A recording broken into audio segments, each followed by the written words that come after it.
I have found that merchandise planning, certainly based on my experience in Australia, can be at varying levels of maturation. And as a result, it can mean different things to different people depending on their experience. And I think also in the context of retail overall, being the newer kid on the block, it's sometimes not as well understood or as well represented as it could be. And the implications of that are simply that it's not driving the results that it really could for a business. And having had the privilege of working with businesses where planning has worked well, I'm so conscious of how much more can be achieved. And I think of that from the point of view of the retailer themselves, the results that they get, the planners that are working in those businesses, and of course, ultimately the customer that we're all there to support and service. What is merchandise planning? And I think this is really the burning question. It's something I get asked often, and I'm not sure that there is a quick and easy answer for it. So I'm going to actually try and tackle this topic from a few different angles, because I think it's really important for us to just set an understanding of what is merchandise planning. We often hear planning referred to as the right product at the right place at the right time. I think we're all quite familiar with that little phrase. I suppose I would challenge that a little bit from the point of view of, I think those are the results of great planning, and not just planning. Those are the results of the whole retail ecosystem functioning well and doing their jobs well. And so I think it's important to focus in on what are the right. But yeah, just focusing on that end game of right product, right place, right time isn't enough to make planning work. And it doesn't unpack what the activities and the thinking is behind planning. I came up with a definition after a very, very long time that planning exists to maximize sales and profit through optimizing stock. So that's probably become my catch cry or my definition for planning. And I think if we keep that front and center, then we really do understand what planning is striving to achieve, and all the activities are really just with that in mind.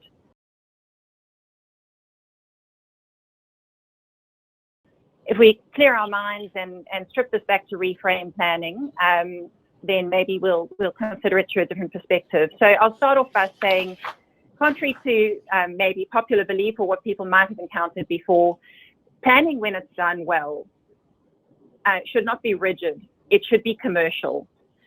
It should not simply be an extension of finance, and I don't mean that in a way to finance, but I do think it's important to understand that planning is a distinct function or discipline from finance. There's a very close relationship, and there are inputs and outputs that flow both ways, but it's more than an extension of finance. I also like to remind people that planners are not necessarily perfectionists. There's absolutely precision required to do planning well and attention to detail, but perfectionism is not actually what we're striving for and is not going to serve a business well. Planning should not be overly controlling. It should be dynamic, as a retail environment is dynamic.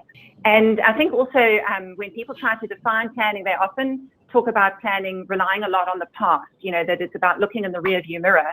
And I think it's important to understand that equally planning, if not more, planning is about the future, informed by the past, but equally informed by where the business is going and trends and direction and performance, and very much about where are we going next and laying a good path for that. So really, planning, yes, brings a measure of objectivity, and I think people are quick to identify that, but not at the price of commercial outcomes. It's an analogy that I wanted to refer to because I think it will help people kind of relax into what planning is really about. And if you think about Google Maps, we all, I think, by now are very accustomed to hopping in the car and popping on Google Maps and letting that tell us how we're going to get from A to B and the best way for us to get from A to B. And along the route, we expect Google Maps to recalibrate and to anticipate what is on the path ahead of us and to course correct accordingly, because we still want to get there the quickest way or the way that avoids tolls or whichever it might be for our purposes. And I think we've reached the point almost that we couldn't get from A to B without Google Maps, and we would be very, very frustrated if it wasn't being that responsive and that dynamic to our needs. And in many respects, that is just what planning is, particularly the early stages of planning, which is the merchandise financial plan. It's just setting a path for where we want to get to. And then as the business is trading and as we get newer information, so we're course correcting that and being responsive to the business. And I think if you think of it through that lens, it maybe will help people just be a little bit more comfortable with what it actually is. In retail, our stock investment is that single biggest investment that we make. And it actually, if you think about it in simple terms, it would be quite irresponsible to do that without a clear plan. And you know, you wouldn't build a house without a plan. You just know that you're going to land up burning money along the way and making decisions at the wrong time and perhaps being inefficient. In the course of building a house, it's not to say that once you get to the second floor that you don't decide to put a window where there wasn't one originally in the plan, because now that you're up there, you can see what an amazing view it would be. And that's okay, you can still put the window in. We have to be grown-ups about it and acknowledge that maybe it's going to cost a little bit more, but we can evaluate that and decide it's worth it, because when we live there for the next 20 years and we're enjoying that view, that extra cost is going to be fine, but at least we made an informed decision. And that's really how planning operates.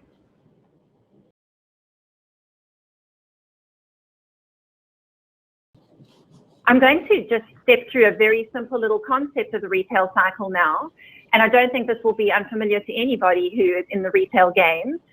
At the end of the day, what we do is we buy, move, and sell something. And hopefully, in order to stay in business, we sell it for more than we bought it for, and the associated costs of doing business.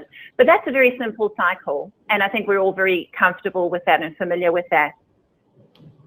If I expand that out to just start including some of the planning activities that go with it, and I'm not saying these are unique to planning, but I have found that sometimes when people start seeing the cycle expanded out, we start talking about these distinct planning stages, that people can sometimes be a little bit overwhelmed or feel like we're getting into some really technical stuff.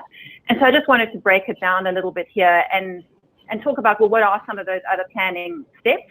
What do they mean?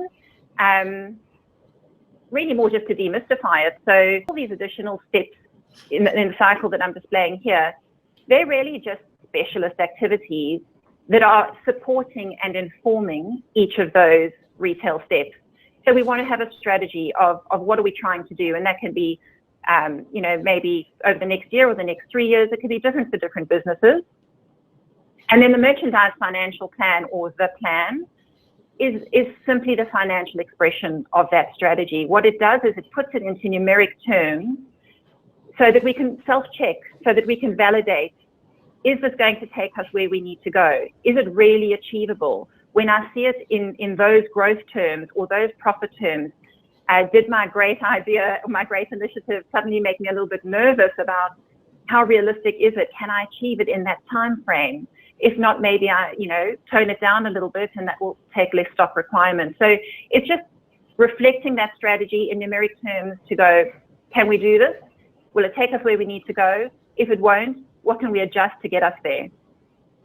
When we get to the buying stage, planning supports with some of those ranging decisions. Again, how much is too much? How many choices do we need?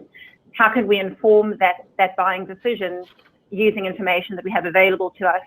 Then on to how do we allocate it? How do we send it out to stores, making sure that that right product is in the right stores at the right time, and then into trading it, looking at how it's performing, comparing that against our plan and our benchmarks, considering where markdowns or promotional activity might be needed, but also looking forward to what else is coming down the pipeline and how can we optimize where we're at. Do we need to buy more into something that's doing well? Do we need to pull back on something that isn't performing the way we thought it would? It's just pulling those levers at that stage. And then, of course, having a review where we capture our learnings, recognize our opportunities, and feed that back into the strategy again. And like I said, these are not all specific to planning. Many other functions participate in these steps, but it's just, I guess, again, that ecosystem where every functional area brings their specialist knowledge to this retail cycle to make each of those steps work better.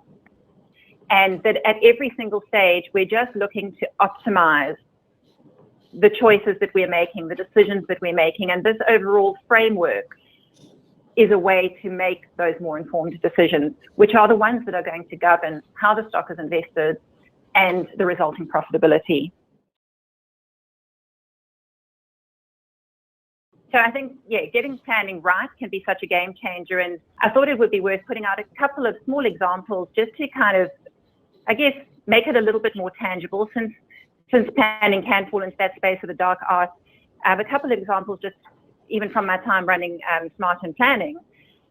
One of the smaller businesses that we worked with, around a $20 million turnover at the start of our time working with them, they had put a cap on their own brand at about 20% based on sort of industry advice or standards. And once we started working with them and really looking at their information differently, putting some different process and structure around what they were doing, the potential in that, which of course they had anticipated they could do better with their own brand, particularly from a margin point of view, but that potential really got realized. And over the next 2 years, their business grew 45%, 300% through that own brand, with upward of 5 percentage points in their profit.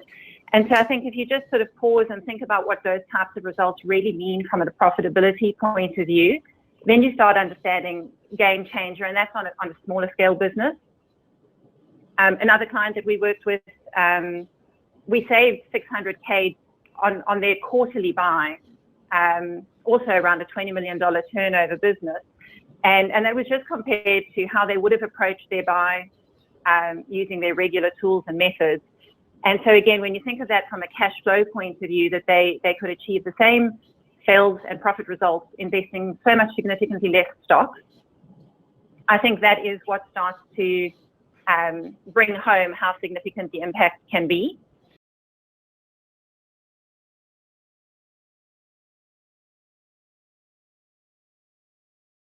One of the areas that I think things go wrong early on is actually in the environment itself, and that can refer to things like reporting lines and where planning actually sits in the business. Sometimes you'll see planning tucked in as part of reporting through to finance. Sometimes it's reporting through to a broader merchandise structure. Sometimes it's connected through to supply chain. And sometimes it's playing a little bit of musical chairs and it gets moved around the business a few times over. And I think that's just symptomatic of this situation we find ourselves in, where planning is just not well understood enough to really find a home and have somebody take ownership and confidently lead that planning department. And of course, there are many businesses that have, somebody very experienced heading up their planning. I'm not taking away from that at all. But where it lands up pointing to across that organizational structure can influence its impact, partly because it can lose its voice in the process. If the planning message is being translated through to somebody who is not from a planning background, sometimes that emphasis gets lost. Sometimes independence gets lost, or there could be competing agendas. And so those are just things to watch out for in terms of how you've actually got planning structured in your business and whether you've actually got it set up to have a voice and influence the business at the right times and in the right ways. I've talked about how that cycle is a continuum and that each stage informs the next. And knowing that we're in this dynamic environment, it's really critical, obviously, that they all feed into each other. But what also I think sometimes can interrupt that flow is the accountability for stock. So I do see some businesses where planning is asked to be accountable for stock, but only to a certain point. So maybe only to that purchase order stage. And then somebody else takes accountability through the allocation stage and maybe markdown management thereafter. And it's not to say don't do that. And I'm aware of business models where that is the case and where it works well. But I will highlight that it can interrupt that flow, and it can interrupt the intent of how the stock was originally planned and then how it's ultimately utilized.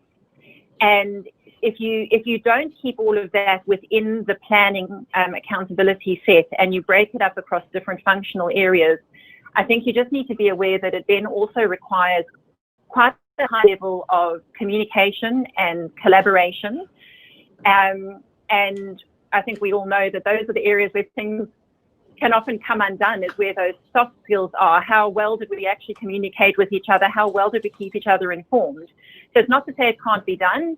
I just think it puts even more emphasis on getting those steps right as well, if you want to support having your stock accountability change hands through that cycle. And wherever possible, I would recommend keeping it within the planning structure and have that accountability for stock be very clear.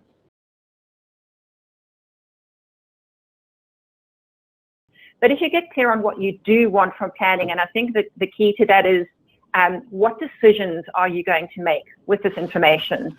So even in big businesses, you often will see planners producing reams and reams of information, coming to presentations, having burnt the midnight oil preparing, and then actually no one really gets through everything they prepared.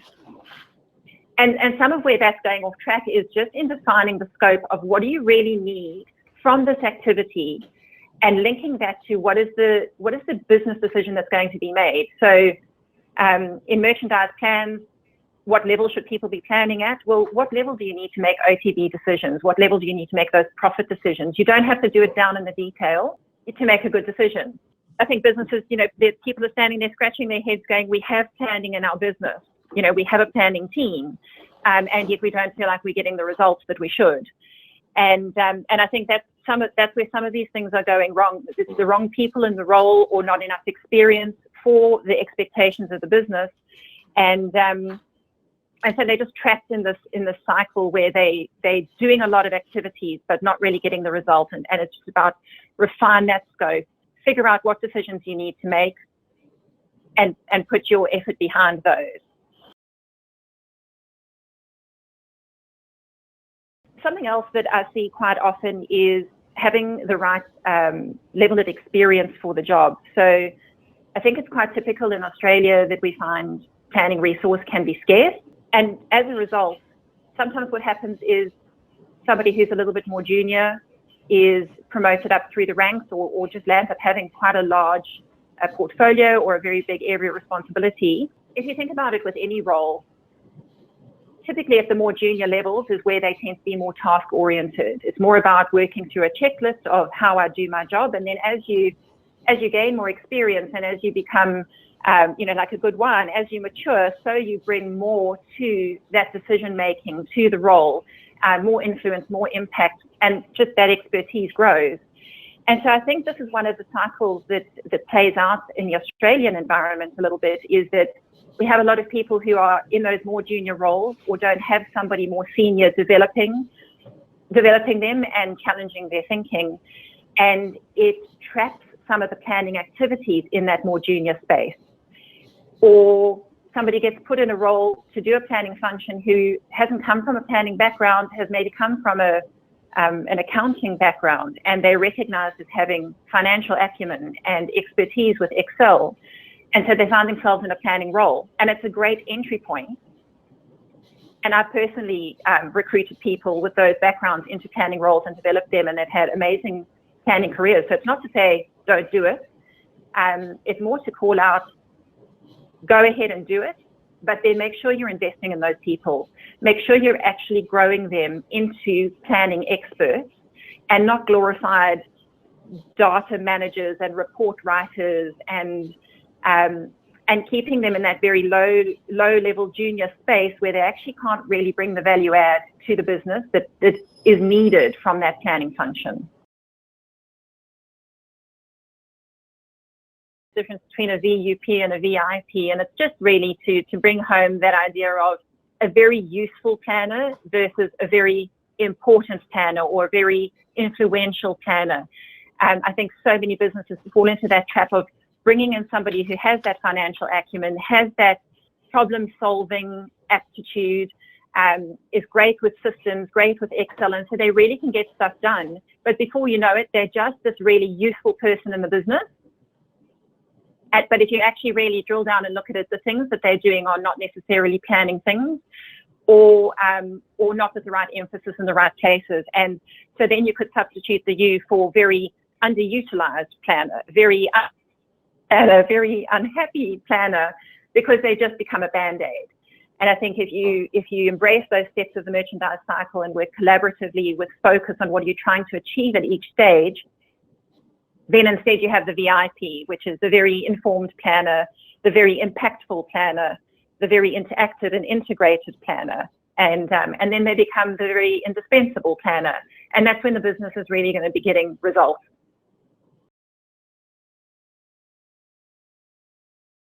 How to unlock profitability through merchandise planning, and in many respects, I'd say, refer to step 2, because it doesn't really matter what fancy footwork I relay and try and teach people. If you're doing the wrong dance to the wrong music and you're at the wrong venue, my fancy footwork's not going to help. So it's really about first create that right environment and those right expectations, and get clear in your mind what merchandise planning is and does.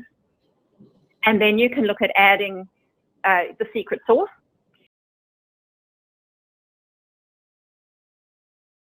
By timing, I'm really referring to the fact that on that retail cycle or on the planning continuum, merchandise planning is very often working further ahead than other people. If you think about lead times, and of course they vary for different businesses, but once things are placed, once stock is committed, your options are limited as to what you can still now do and how flexible you can be. Your period that you can influence, is further extended out. So I really encourage businesses to start doing things earlier. My preference, for next financial year, for example, is start now. I know that a lot of businesses want to have their current financial year put to bed, really understand exactly where they got with it, have Christmas at the very least under their belt, so that they are setting a plan on more, I guess, knowns, more actual data. If you embrace that planning is dynamic, like we talked about earlier, and if you think about it in that Google Maps context, then hopefully people can be a lot more relaxed about starting the process earlier, because you're not locked in, because it's not rigid, because you can course correct. But what that allows you to do is get on the front foot and be strategic about how you're approaching your next financial year, and have that game plan in place before you start committing stock, which means every dollar that you spend on your stock should be a more informed investment, and that's setting you up for a more profitable outcome. And this is an area that I see businesses really misstep over and over and over again. And I think sometimes it's separating the requirements of budgeting from a financial perspective or finance perspective versus a merchandise perspective. So I really do encourage businesses, if you want to unlock profitability through your planning, start earlier. It doesn't have to be perfect. It doesn't have to be to the lowest degree of detail, but have a game plan, start the conversation, start informing your plan, and articulating your strategy through your plan, and then course correct and refine up until you actually start the new year.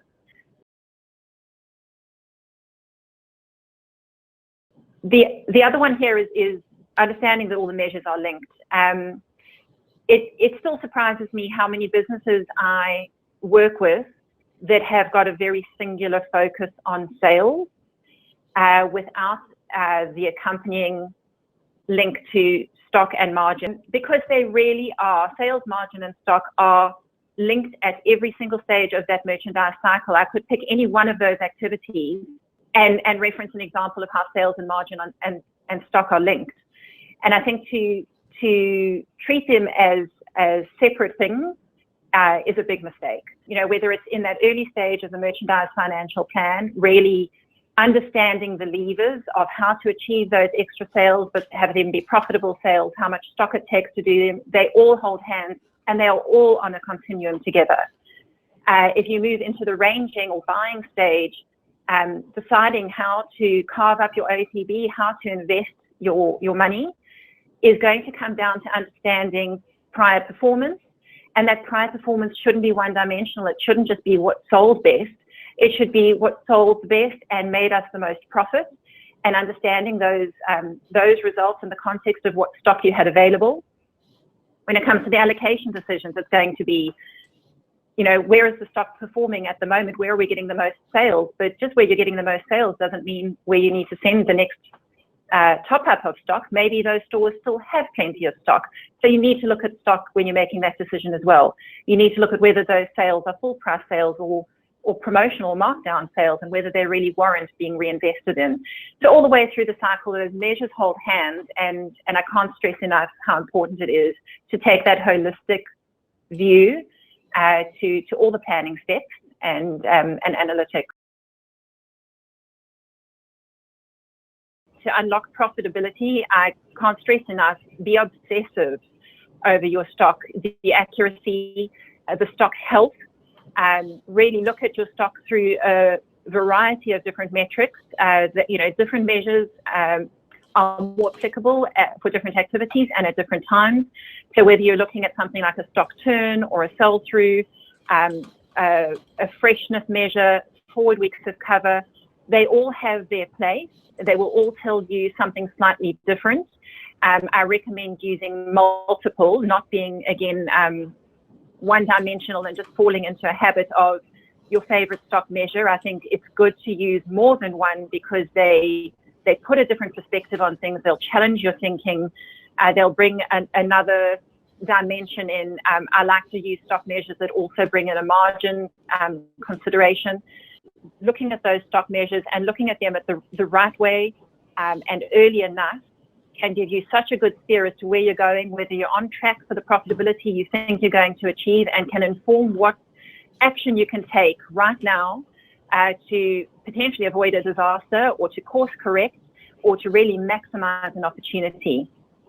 With the customer experience moving to where it is, and people wanting it right now, and personalized, and all of that type of experience that we're talking about, it puts even more pressure on the accuracy of stock and where to be holding that stock to fulfill that demand. Because if the customer expects to be able to walk into a practically stockless store where they can have an amazing experience just with how the store is laid out and how they experience that space, go to lunch and come back and pick up something that wasn't necessarily on display, to satisfy that, you need to know exactly where your stock is. You need to have exactly the right amount close to that outlet to satisfy that customer expectation, which is only growing all the time.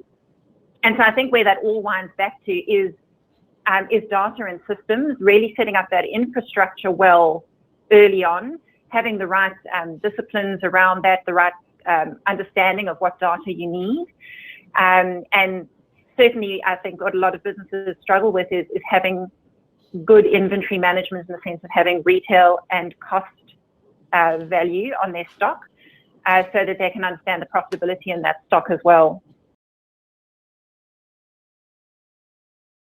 We do work with a lot of smaller businesses, in addition to some of the really big guys, and it is very difficult in the smaller operations where, well, for any business, cost management is important. But particularly with the smaller businesses, there's a lot of trade-offs that they need to make, and having that expertise doesn't always make sense. And that's actually why we created our outsourced service offering, because it means we can bring some expertise to their business that doesn't necessarily make sense in a long-term fixed cost structure. They might have somebody more junior doing most of the doing and doing most of the functional tasks, but they can bring in some senior expertise and fresh eyes and oversight, just enough to focus on the main things, and then as they grow, so they can add more into it. And it's not, even though every step in that retail cycle adds value, and even though they each feed into the next one, they don't all have to be done perfectly to the nth degree. It might not be possible to get every planning outcome. So some of the smaller businesses, I think it's where are you going to get the most bang for your buck? Zoom in on those activities, do them really well, rather than try and spread across every possible planning activity, and you're really just ticking boxes and not getting the full outcome on any one of them. I'd say pick a few that are the ones that'll move the needle, you know, and they're probably going to be some things around that initial stock investment, how much to be buying, and there'll probably be some ones around your markdown management and taking some considered decisions around that. I just wanted to finish off with a concept of planning as a brand, and why I wanted to circle back to this. It's something that I think I've been formulating for a good 15 years or so. When I've considered how I approach planning and what am I really trying to do when I've gone into environments where planning is less established or where I'm building it from scratch, and bringing people on that change journey. And I think why I think of it as a brand is that typically a brand evokes certain emotions, you know, when it makes you think of certain things. And for me, if we can move to an environment where planning, as opposed to some of those stereotypes I touched on earlier, brings more of a connotation of got your back, reliability, visibility, control, consistency, clarity, accuracy, dynamic, those sorts of words, then I think we've made real progress towards unlocking more of what people should be getting out of their planning function. And that's to my little catchphrases of planning as it should be and changing the face of planning. I think that the more we move in that direction of doing planning in inverted commas as it should be, we'll start getting some significantly different results. And I think, I think that's a real game changer for the retail industry.